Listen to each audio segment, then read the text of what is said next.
अपने विचारों से हमें लाभान्वित करें। कश्मीर के बारे में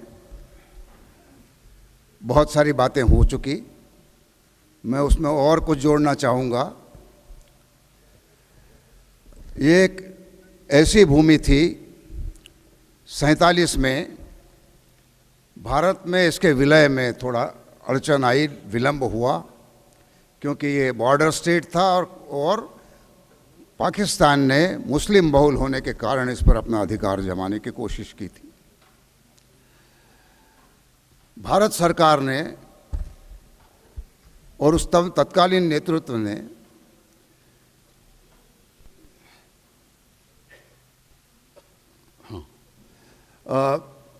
इसकी कोशिश की कि इसका कोई हल निकाला जाए, और उन्होंने अत्यधिक सज्जनता में उसका हल, जो सेनाओं के द्वारा लगभग कर लिया गया था, उसको रोककर और राजनयिक रूप से या चर्चा के माध्यम से करना चाहा, और उसके कारण एक समस्या पैदा हो गई।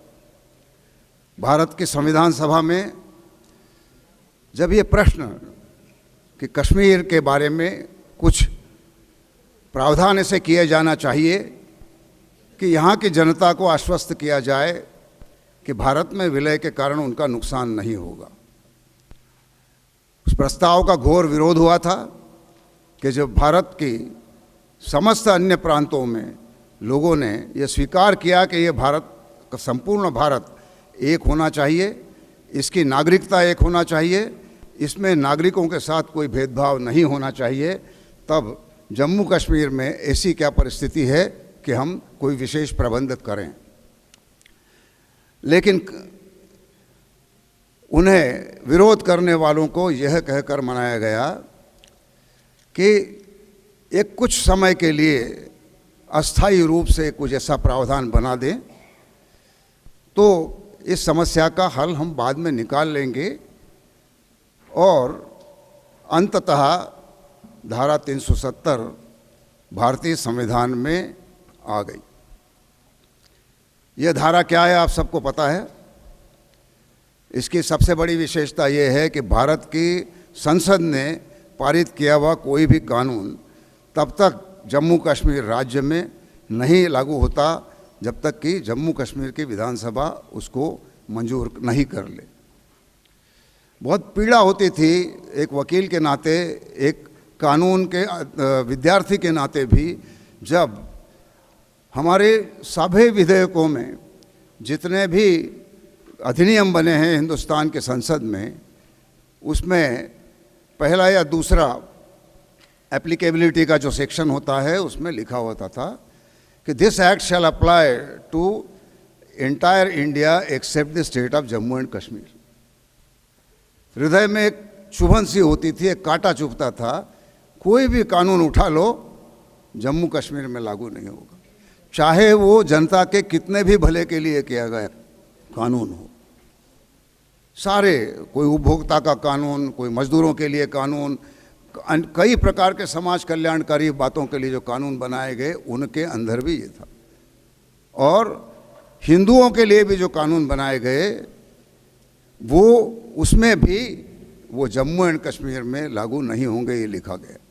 बहुत पीड़ा होती थी। लेकिन जब ये समझाया गया था कि ये अस्थाई प्रावधान है और कुछ दिनों में हट जाएगा, और वैसे इसका एक अलग चैप्टर बनाया उसमें संविधान में, और उसके ऊपर लिखा कि टेम्पररी एंड ट्रांजिटरी प्रोविजंस अस्थाई हैं, ये कबूल किया। अगर ये नियत थी कि इसको बाद में परमानेंट बना दिया जाए तो ये सबसे बड़ा धोखा भारत की जनता के साथ था। और जो लोग आज ये कहते हैं कि ये धारा हटाई ही नहीं जा सकती, वो इस बात का जवाब नहीं देते कि अगर हटाई नहीं जाना थी तो अन्य प्रावधानों के अनुसार में जब ये नहीं लिखा गया कि अस्थाई हैं तो इसको अस्थाई क्यों लिखा गया? क्या धोखा देने के लिए लिखा गया था? कोई नहीं इस बात पर बात करता कि धारा 370 हटाई जाना चाहिए, इस पर बहस क्यों नहीं होना चाहिए। इसको हटाई क्यों नहीं जाना चाहिए, जबकि आपने इसको टेम्पररी प्रोविज़न माना था। तो उसके बाद क्या हुआ, 370 में एक और बात है कि भारत का राष्ट्रपति ऐसा अपने कार्यकारी अधिकार क्षेत्र में कार्यकारी आदेश के द्वारा ऐसे कुछ प्रावधान कर सकता है जो जम्मू कश्मीर के लिए ऐसा लगता है कि करना चाहिए। धारा 370(1) में इसमें की प्रावधान है, उसका अनुचित लाभ उठाकर भारत में सरकार ने धारा 35(a) संविधान का जो मार्ग है संशोधन का, उसको न अपनाते हुए 370 के अंदर ही आदेश निकाल कर और 35(a) का एक प्रावधान बना दिया। और ये बदनीयती से किया गया, इसलिए मैं कहता हूँ कि इसका कहीं प्रचार प्रसार नहीं किया गया।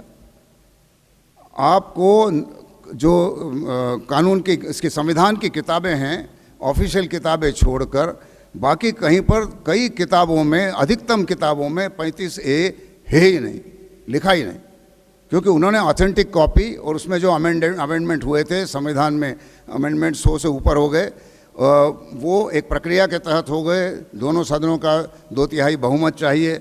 ये सारा होने के बाद और कुछ प्रावधानों के लिए तो राज्यों का, आधे राज्यों ने मंजूर करना चाहिए, सारे प्रावधान उनका किसी का भी अवलंबन न करते हुए और सीधे उसको 35(a) को डाल दिया। तो उसका 35(a) में क्या प्रावधान किया, ये प्रावधान किया कि इस राज्य में स्थायी नागरिक जो होंगे, परमानेंट स्टेटस जिनको परमानेंट रेसिडेंट, उनका एक अलग से वो होगा और बाकी अस्थायी नागरिक होंगे। इसका भी एक इतिहास है, और वो इतिहास ये है कि इसके पहले क्या किया गया था, इसके पहले परमिट सिस्टम थी। कश्मीर में अगर कोई भारत के अन्य राज्य का निवासी प्रवेश करना चाहता है तो उसे परमिट लेना पड़ता था। ये वीसा पद्धति जिसको कहते हैं, उस टाइप का परमिट था। और तब भारतीय जनसंघ ने डॉक्टर श्यामा प्रसाद मुखर्जी के नेतृत्व में सत्याग्रह किया था, और वे खुद उन्होंने कहा कि ये बिना परमिट के हम लोगों को लेकर कश्मीर में घुसेंगे। इसी के कारण उनको अरेस्ट किया गया था और उनकी उसी में वो शहीद हो गए। हम बचपन में नारे लगाते थे, जहाँ हुए बलिदान मुखर्जी वह कश्मीर हमारा है। सारे भारत में ये नारे लगते थे। तो परमिट सिस्टम थी। आज के कश्मीर के निवासियों को शायद ये पता नहीं है कि एक ज़माना ऐसा भी था कि यहाँ घुसने के लिए आपको परमिट लेना पड़ता था। श्यामा प्रसाद मुखर्जी के बलिदान के बाद ऐसी परिस्थिति बनी कि वो परमिट सिस्टम को जारी नहीं रख सके, और उसका नतीजा था कि 1954 में ये 35(a) आया कि अब ये अलग ढंग से करें, ये करें कि हम सिर्फ आने जाए, कोई भी आए जाए, लेकिन मतदान का अधिकार, जम्मू कश्मीर में नागरिकता का अधिकार, ये सारे उसी को मिलेंगे जिसको इन्होंने परमानेंट वो रेसिडेंट माना है, स्थायी नागरिक माना है। सीधा सीधा कारण था कि ये कश्मीर को अपने प्रजनन के द्वारा ज़्यादा बच्चे पैदा कर और दूसरों को न आने देकर इसको इस्लामिक स्टेट बनाना चाहते थे। इस षड्यंत्र के कारण वो 35(a) का प्रादुर्भाव हुआ, और वो अभी भी सुप्रीम कोर्ट में ये अभी तय होना है कि 35(a) जो किया गया वो प्रावधान वैध है अवैध है। लेकिन ये कितनी बड़ी कश्मीरियों के लिए भी चिंता का विषय है। क्या कोई ये चाहेगा कि हम तो सारे भारत का जितने भी स्रोत हैं, भारत के जो लाभ हैं वो लें, लेकिन भारत का कोई व्यक्ति यहाँ कोई लाभ न उठा पाए? ऐसा संकुचित विचार कश्मीर के लोगों का नहीं है। ये राज्यकर्ता जो या राजनीतिक लोग जो जिनका या तो अलगाववादी हैं, पाकिस्तान के साथ संबंध है, या कई इसी प्रकार के लोग जो हैं वो ये बात करते हैं कि ये सही है। ये बिल्कुल सही नहीं है। आप एक बात देखिए, सानिया मिर्ज़ा भारत की नागरिक, वो पाकिस्तानी क्रिकेटर से शादी करती है और शादी के बाद भी वो भारत की नागरिक ही नहीं, भारत की प्रमुख खिलाड़ी ही नहीं, तेलंगाना राज्य की ब्रांड एम्बेसडर भी रह सकती है। लेकिन कश्मीर के किसी व्यक्ति की जो परमानेंट रेसिडेंट है इनके हिसाब से, उसकी लड़की अगर प्रदेश के बाहर के किसी व्यक्ति से शादी करती है तो वो अपना स्टेटस खो देती है कि वो अब परमानेंट स्टेटस उसका गया। ये कौन सा न्याय है? क्या ये दोहरा मापदंड अपनाना नहीं है? लेकिन इस पर कोई चर्चा नहीं करता। सब लोग कहते हैं कि संविधान में लिखा है, संवैधानिक अधिकार है, और ये कहते हैं कि वो संविधान सभा ही अब नहीं रही है तो अब किस तरीके से होगा। ये सब कानूनी पेचीदगियाँ अलग हैं, उसमें कोर्ट कचहरी होगी, सुप्रीम कोर्ट निर्णय देगा। लेकिन जनता के स्तर पर क्या जनता को ये अधिकार नहीं है कि वो कहे कि सारे भारत के स्रोत हमारे लिए उपलब्ध होना चाहिए? अगर यहाँ पर पैसा आता है, इंडस्ट्री आती है, लोग आते हैं और यहाँ का भला करते हैं, लोगों को बेरोजगारी से दूर करते हैं, कई प्रकार के लाभ देते हैं। आज क्या हो रहा है? आज ये सब लाभ भारत से आने वाले पैसे से ही हो रहा है। इतना बड़ा काम सब कुछ हो गया, डेवलपमेंट यहाँ क्यों नहीं हो सकता? आज हमारे बच्चों को सारे भारत के विश्वविद्यालयों में जाकर पढ़ना क्यों पड़ता है? इस बात पर विचार होना चाहिए। कोई अच्छी सुविधाएं सारी यहाँ भी होना चाहिए, सब प्रकार का विकास जो देश में हुआ है वो यहाँ भी होना चाहिए, पर्यटक यहाँ आना चाहिए, पर्यटन से बहुत बड़ा लाभ होता है वो होना चाहिए, धार्मिक यात्राएं होना चाहिए। एकता का जो भाव भारत में है वो जनता के बीच में आज भी है। राज्यकर्ता उसमें भेदभाव करते रहते हैं। अभी पुलवामा की घटना के बाद कुछ छुटपुट घटनाएं कश्मीरी युवकों के साथ भारत में कहीं छोटी छोटी कहीं जगह हुई, उसका तत्काल इलाज वहीं के स्थानीय लोगों ने किया। कोई समस्या बन के खड़ी नहीं हो गई। वहीं के लोगों ने कहा कि नहीं है, ये गलत है, ये हमारे लोग हैं।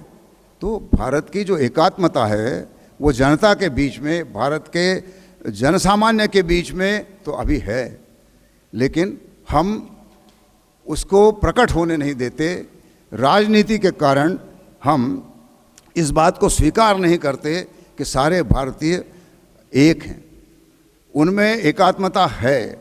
और जैसे आलोक जी ने कहा, कालड़ी में रहने वाले, कालड़ी में पैदा हुए भगवान शंकराचार्य, आदि शंकराचार्य, उनको क्या पड़ी थी कश्मीर की यात्रा करने की?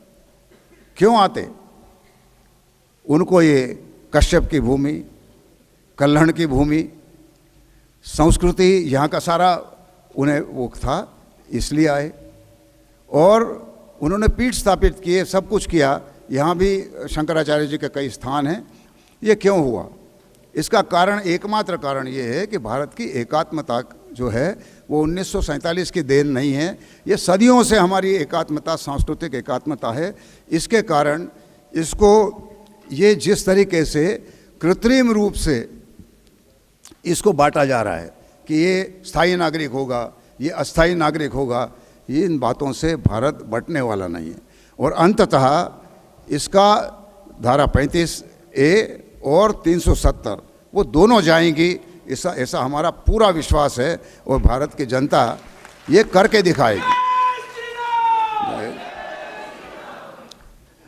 अब इसी संदर्भ में अभी एक जो परिसीमन वाला की बात हमारे गृह मंत्री अमित शाह जी ने की, वो भी इसी कारण की कि इतना बड़ा अन्याय। अभी बच्चियों ने बताया यहाँ पर कि कम पॉपुलेशन, कम एरिया, सीटें ज़्यादा असेंबली में, और ज़्यादा एरिया के लिए कम सीटें, ज़्यादा जनसंख्या वाले लोग हैं उनके लिए कम प्रतिनिधित्व, और इसके ऊपर 25 विधानसभा की सीटें जो पाक ने अतिक्रमण कर लिया है जिस भाग पर, उस भाग के लोगों के लिए रिक्त रखी गई। अब उस भाग से जो विस्थापित हुए वो राज्य में भी और सारे हिंदुस्तान में भी फैले हुए हैं। क्या उन्हें अधिकार नहीं है कि अपने राज्य में अपने प्रतिनिधि चुनने का।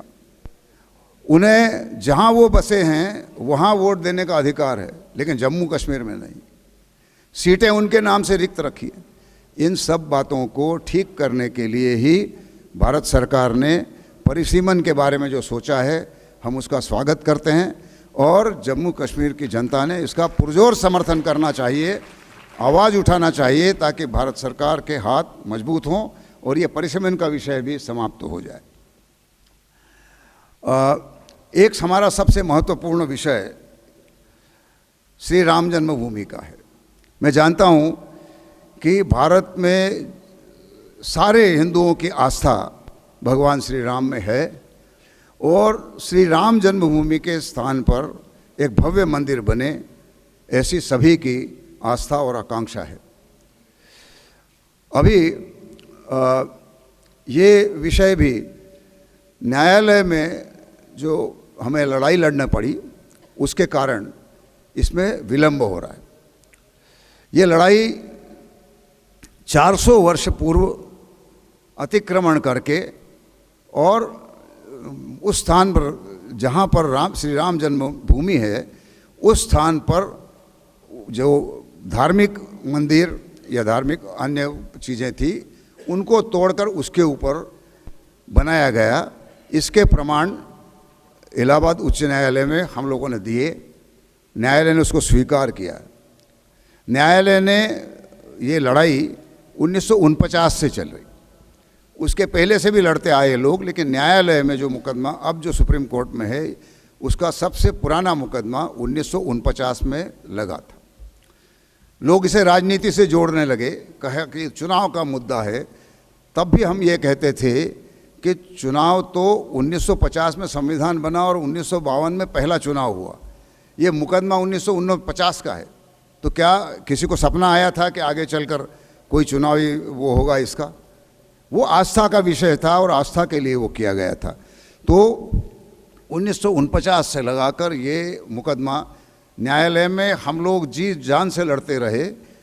जब ये हुआ कि वहाँ कुछ हो नहीं रहा है, डिस्ट्रिक्ट कोर्ट में ये मुकदमा बरसों चला, तो अंततः सुप्रीम कोर्ट के दरवाजे हमने वो किए, खटखटाए, और उसके बहुत प्रयास के बाद सुप्रीम कोर्ट ने यह माना कि ऐसा ये जो प्रकरण हैं, इनको विशेष प्रक्रिया के द्वारा निपटाया जाना चाहिए। तो सुप्रीम कोर्ट ने ये डिस्ट्रिक्ट कोर्ट में पड़े हुए मुकदमों को इलाहाबाद उच्च न्यायालय में स्थानांतरित किया और वहाँ भी ये कहा गया कि ये विशेष मुकदमा है, इसलिए इसमें 3 जजेस की खंडपीठ इसको सुनेगी, उसमें से एक जज मुसलमान होगा। ये भी हो गया। अब वो 3 जजेस ने, जब उनके सामने ये सारा हुआ, कई प्रकार के गवाह, ये वो कई डॉक्यूमेंट्स, ये सब करते करते इतनी देर, आखिर में 2010 में वहाँ हम निर्णय लेने में सक्षम हुए। और उस निर्णय में ये कहा गया कि ये राम जन्मभूमि का जो स्थान है, ये रामलला का है, इसके नीचे वो मंदिर है या मंदिर नुमा कोई चीज़ है। उसमें वो तह में, क्योंकि उसको खोदा नहीं था, केवल आर्कियोलॉजिकल सर्वे ने जो खुदाई करते हैं साइंटिफिक, इससे उन्होंने प्रूव किया था, ये माना गया। ये होने के बाद में 2010 में न्यायालय ने एक अजीब फैसला दिया। माना ये कि ये हिंदुओं का अधिकार है, रामलला की भूमि है, लेकिन जो निर्मोही अखाड़ा जो कह रहा था कि ये हमारी भूमि है और हम हमारे देवता हैं, उनका दावा खारिज किया। एक सुन्नी वक्फ बोर्ड का दावा था कि ये मुसलमानों की है, उनका दावा खारिज किया। और ये दोनों दावे खारिज करने के बाद और हमारा दावा स्वीकार करने के बाद ये निर्णय दिया कि ये तो ठीक है कि इन्हीं की भूमि है हिंदुओं की, लेकिन फिर भी इसका 1/3 हिस्सा मुसलमानों को दिया जाए, सुन्नी वक्फ बोर्ड को, 1/3 निर्मोही अखाड़े को दिया जाए और 1/3 रामलला को दिया जाए। अभी इस फैसले में 10 साल हो गए अपील में सुप्रीम कोर्ट। ये कोई साधारण व्यक्ति कहेगा कि जिस व्यक्ति का दावा खारिज होता है उसको कोई भी सहायता कोर्ट दे नहीं सकता, न देना चाहिए। लेकिन जो साधारण आदमी की इतने सरल समझ में आने वाली बात है, 2010 से चूँकि सभी पक्षकारों ने अपील की, हमने अपील इसलिए की कि ये 1/3 वाला हमको हटाना था, हमारी संपूर्ण भूमि हमको दी जाए। बाकी लोगों ने कहा कि ये निर्णय गलत है। 2010 से ये 17-18 तक ऐसा झूलता रहा मुकदमा। सुप्रीम कोर्ट में एक बार वो तो जैसे वो रहता है ना कि बॉटमलेस पिट, तो उसके अंदर वो मुकदमा चला गया। इतने हमने जोर लगाया क्योंकि सुप्रीम कोर्ट के खिलाफ तो आंदोलन कर नहीं सकते थे। सारे आंदोलन हमने जो किए वो सरकार के खिलाफ कर सकते थे, सरकार के खिलाफ किए और सरकार पे दबाव बनाया कि वो सुप्रीम कोर्ट में कहे कि ये क्या हो रहा है, इसको कुछ करे।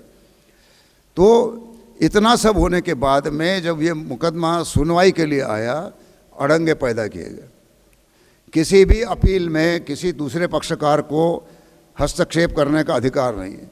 लगभग 24-25 हस्तक्षेपकर्ताओं ने जबरन इसके अंदर अर्जियां लगाई, वो अर्जियों पे निकाल होता रहा। अंततः कोर्ट ने कहा कि ये फर्स्ट अपील है, इसमें जो पक्षकार नीचे थे केवल वही सुने जाएंगे। जो अभिलेख इलाहाबाद उच्च न्यायालय के सामने प्रस्तुत किए गए वही केवल रिकॉर्ड पे लिए जाएंगे, उन्हीं के ऊपर समीक्षा होगी। ये सब करके जब सुनवाई के लिए केस लगा, एक और हो गया फंदा कि इसके अंदर कई अरबी फारसी ऐसे दस्तावेज है, 15,000 के करीब पृष्ठ ऐसे दस्तावेज है। तो उसके कारण मामला अटका कि क्यों, इसकी क्या होना चाहिए, इसके अनुवाद होना चाहिए। आधिकारिक अनुवाद 15-16 हज़ार पृष्ठों का, वो बहुत लंबी प्रक्रिया होती। तो हमने यानी योगी जी की जब सरकार आ गई उत्तर प्रदेश में, तो उन्होंने, उत्तर प्रदेश गवर्नमेंट क्योंकि पार्टी है, तो उन्होंने कहा कि हम बना देते हैं और कोर्ट ने उनको परमिट किया। वो उन्होंने लगभग 4 माह के अंदर इन सब का अनुवाद कराकर वहाँ पेश कर दिया। सुनवाई होने को थी तो उसके बाद ये कहा गया कि पहले कहा कि हमारी प्रायोरिटी नहीं है, फिर कहा कि अब मध्यस्थता करेंगे। अब 3 मध्यस्थ वहाँ पर हुए हैं। अब वो मध्यस्थता का रिपोर्ट 15 अगस्त तक आएगा और उसके बाद तो आज भी विश्व हिंदू परिषद मानती है कि, और हमने कोर्ट में भी कहा था कि ये मध्यस्थता से के माध्यम से हल होने वाला सवाल नहीं है, इसको सुप्रीम कोर्ट ने ही डिसाइड करना चाहिए। उसके बावजूद भी अगर ये सब हो रहा है तो हमें जनता को ये समझना होगा कि इसका दोषी कौन है। विश्व हिंदू परिषद ने जब से इस मुद्दे को उठाया है कभी चैन की सांस नहीं लिए, एक दिन भी हमने इसको विस्मृत नहीं किया और हम हर हमेशा इसको करते हैं। ये हो गया कि इसके कारण जय श्री राम ही हमारा जय घोष हो गया। आज भी हम जय श्री राम के नारे से शुरुआत करते हैं, कहीं भी कोई आंदोलन करते हैं, कुछ भी करते हैं, और श्री राम जन्मभूमि की जय हमारे हर कार्यक्रम में हम बोलते हैं। तो इसलिए मैं आपके सबके समक्ष इतना लंबा इसके बारे में इसलिए बोला कि कई भ्रांतियाँ फैलाई जा रही हैं कि ये राजनीति का विषय है, ये चुनाव के समय ये उठा देते हैं, फलाना करते हैं। अगर ऐसा होता तो चुनाव का निर्णय 23 मई को हुआ, लगभग 10 दिन में हमने मार्गदर्शक मंडल की बैठक बुलाकर उसमें फिर से वही बात की, तो हम क्यों करते। तो इसलिए एक बात समझ लें, कोई कितना भी कहे, हमारे लिए यह आस्था का विषय है, राजनीति का विषय नहीं है। और जनता ने ये देखना चाहिए कि यहाँ क्यों राम मंदिर न बने, कोई कारण नहीं है। ये ज़बरदस्ती अड़ंगे डालकर, किसी ने कहना कि वहाँ पार्क बना दो, किसी ने कहना कि वहाँ मस्जिद बना दो, मंदिर दोनों बना दो। एक तो इस हद तक चले गए थे एक नेता, तो उन्होंने कहा वहाँ शौचालय बनाओ। अब बताओ हिंदू समाज में को उसको उकसाने के लिए क्या क्या किया जा रहा है। इतनी गंदी बात कोई कह सकता है? तो इस प्रकार के लोगों को भारत की जनता ने वैसे तो चुनाव में जवाब दे ही दिया, लेकिन केवल चुनाव में जवाब देने से नहीं होगा, हमारा संकल्प दृढ़ होगा। इतनी बड़ी उपलब्धि हमारी हुई, लोग मुझे पूछते थे कि विश्व हिंदू परिषद को 50 साल के ऊपर हो गए, तुम्हारी उपलब्धि क्या? तो मैं उनसे ये कहता हूँ कि हमने ऐसा वातावरण देश में बनाया कि जो लोग हमें सांप्रदायिक कहते थे, जो हमारे गर्व से कहो हम हिंदू हैं नारे को सांप्रदायिक बताते थे, जो लोग हिंदुओं को पानी पी पी कर गालियां देते थे, हिंदू आतंकवाद का खतरा बताते थे कि ये उससे बड़ा है, भगवा आतंकवाद का शब्द बना लिया। वो सारे लोग इस चुनाव में मठ मंदिरों में क्यों दर्शन करते घूम रहे थे, जैकेट पे जनेऊ पहनकर खुद को ब्राह्मण बता रहे थे, गोत्र बता रहे थे? ये कैसा परिवर्तन हुआ? ये परिवर्तन हिंदुओं के एकात्मता के कारण हुआ। हिंदू एक हो गया और ये समझ में उनके आ गई कि ये इसके कारण से आज स्थिति ये है कि हिंदुओं के विरुद्ध जाने की किसी की हिम्मत नहीं होगी। यही समय है जब अगर हम ऐसा वातावरण देश में बनाएंगे कि श्री राम जन्मभूमि पर हमें मंदिर बना के ही चाहिए, कोई ताकत नहीं जो इसको रोक सकेगी। मैं न्यायाधीश रह चुका हूँ, मैं आपको कहता हूँ कि न्यायाधीश समाज से अलग नहीं होता, न्यायाधीश पर भी इन बातों का असर होता है। और ये बुरी बात नहीं है, क्योंकि न्यायाधीश अगर ये समझें कि जनता की आकांक्षा क्या है, जनता क्या चाहती है, तो उन्हें उसके अनुसार ही फैसले करना पड़ते हैं। टेक्निकली कहीं तकलीफ हो वो कह सकते हैं कि इस कानून के कारण मेरी मजबूरी है, वो कानून को भी हटाया जा सकता है। तो इन सब बातों को सबसे बड़ी खुशी की बात यह है कि जहाँ डॉक्टर मुखर्जी को परमिट लेके आने की सख्ती की गई, उस स्थान में आज हम विश्व हिंदू परिषद का एक हमारे जो ट्रस्टीज है प्रन्यासी मंडल की और प्रबंध समिति की बैठक इस वातावरण में करते हैं, और उसको जम्मू की जनता का इतना उसको समर्थन मिलता है, तो एक बहुत बड़ा परिवर्तन है। ये आशा देता है कि हमारे सारे हमारी समस्याएं ये ज़रूर हल होंगी। जय श्री राम।